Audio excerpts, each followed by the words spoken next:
everybody, it's Wallguy, and today I want to talk about an interesting topic, a topic that might be a little bit controversial to some of you. And that's mostly because most people want to think of themselves as some kind of badass when they play these types of games. It's a testosterone thing, I guess. And there's few things people are more sensitive about than when you call them weak sauce. Or in some cases when you speak negatively about some single feature of a video game that they love and they want to defend at all costs. But if you can put your egos aside and just take this commentary as kind of a clinical study of the FPS genre as it is right now, maybe you'll be able to understand it a little bit better rather than just taking offense to it. So what I want to talk about today is the pussification of the FPS genre as we know it. Now for those of you who haven't been into this for very long or just weren't paying attention, the FPS genre, especially the online competitive side, used to be the realm of super hardcore gamers anyway. Most of you would consider these guys nerds at this point, and they played these games that were very competitive, and to this day those guys are still playing those types of games. These games are the Quakes and the Unreal Tournaments and the Counter-Strikes of the world, and they were pretty hardcore. They didn't hold your hand like a lot of the games do nowadays. In an attempt to grow that super hardcore nerdy audience into something that was hugely bankable, they've continued to dumb down FPS games and add features that make them easier and easier so the average player can get into it and feel like they have a chance. They were scared off before. It was too difficult for them. Everyone was just too hardcore, and the average Joe isn't going to jump on and play when they're just going to get rolled over and over again by people who have a lot more skill. Now already I could be rubbing some nerves of some people because people like to think that they're tough motherfuckers, especially the guys that play these games.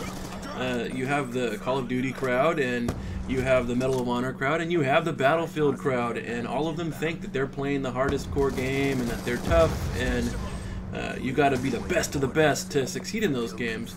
But trust me, those games have conceded a lot to casual gamers. They're not some game where you have to have a super ton of skill to succeed at. Things have been given to players to make things easy on them.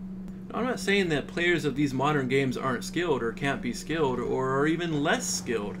I'm saying that the developers have gone that extra mile basically to make sure that the average players, the poor players, can do a little bit better than they would otherwise and feel like they're succeeding, which means there's a much larger pool of people in the average player level on these games.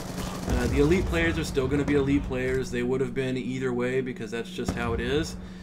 But the people who aren't so great at the games, they're getting a lot of hand-me-outs. Alright, that's enough preface for now. You're probably asking at this point, alright, let's hear some specifics. You're saying a lot of stuff, but where's the proof?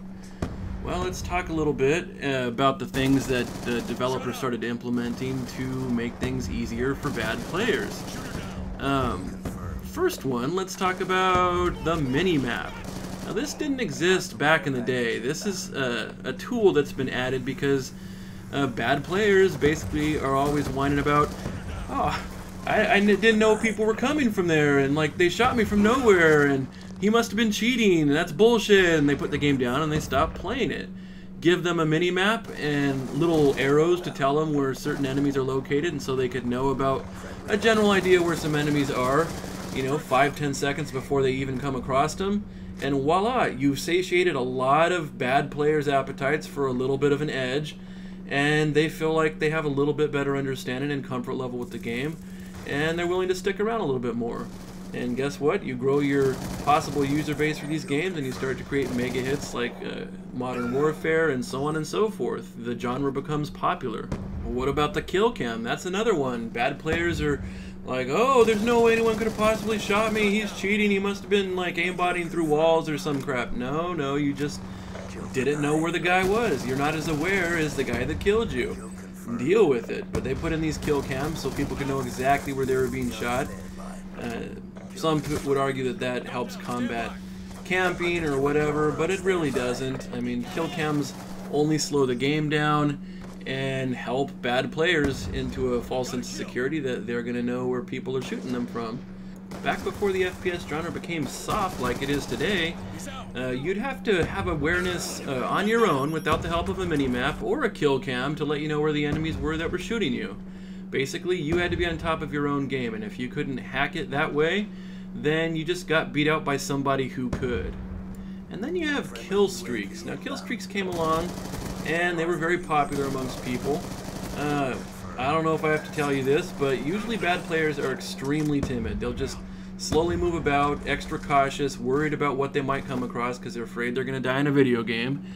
And they move along slowly, maybe crouch walking, maybe slowly peeking around every single corner, taking in things at a super slow pace. Well, a lot of these guys, they tend to get to the spot. They eventually discover a spot that they think works for them, and these guys become campers, and they'll sit there and try to collect a few kills. Now, these guys can't have too much fun because ultimately we know campers are going to get rolled and hunted down by badass elite players who like to run after and kill these campers. But these campers, they want them to stick around. They want them to buy games. And so what do? They make it easier, and they create kill streaks. Kill streaks will reward players for sitting in one place and racking up a string of kills or so. And then once they get maybe 3 to 5 kills by camping and staying put, they'll get some kill streak that they can use and maybe get a handful of kills that way. I'm sure bad players were thinking to themselves, oh wow, this is great, I don't even have to be half good at gunplay to get a kill streak and get some kills, I like this. Now these concessions to bad players took the genre a long way to the mainstream. It became hugely popular. But the developers and publishers, they're not stopping at this. They want to see if they can take it further. And so you've been seeing these supposed realistic games, these games that everybody champions as the super realistic games of the era, and they're just so amazingly realistic. And what do you see with them? It takes 10 million bullets to kill someone with the gun you're using. Take Battlefield 3 for instance, you got your 2 to 4 headshots, derp for something to kill something or other.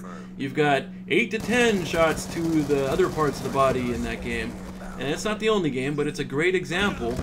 I don't know any gun in the universe that you can shoot at somebody in the head 2 to 4 times and it not do serious frickin' damage. Usually one shot will do. In fact, that's how it used to be in the old days. Games like Rainbow Six Lockdown understood. A shot to the head was an instant kill. Shots to the body, maybe 2 or 3, and that's it. That's how it was. But we've got it set up now, so you got to hit somebody maybe 8 to 10 times on average. And so what are they trying to do there? Are they trying to give people more time to react and counter someone who basically should have had the kill straight away on them?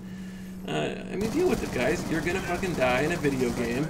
And getting all this extra time and extra chance to dance back and forth at each other with hapless weapons that can't seem to do damage, it's just a waste of time. It's not realistic, it's anti-realistic. We need less shots to kill. We need 1 shot to the head and 2 or 3 shots to the body. That's realism right there. If you like realism, that's where it is. And now you have Black Ops 2 coming out and giving up the ultimate conception to bad players, and that's the removal of competition altogether. You always hear bad players whining about unfair teams and, oh, the teams are unfair. And basically the translation is they're not in the team that's winning easily, and they want to remove competition from the equation. Well, we've got skill-based matchmaking now that keeps all the bad players with equally bad players and the good players with other supposed good players, and you basically homogenize everything, and nobody's a winner, nobody's a loser. I'll talk about skill-based matchmaking quite a bit in another commentary coming up, but I just wanted to get that in there for now. This is a concession to weak players. It's not something that's for great players that want to challenge. It's just the opposite.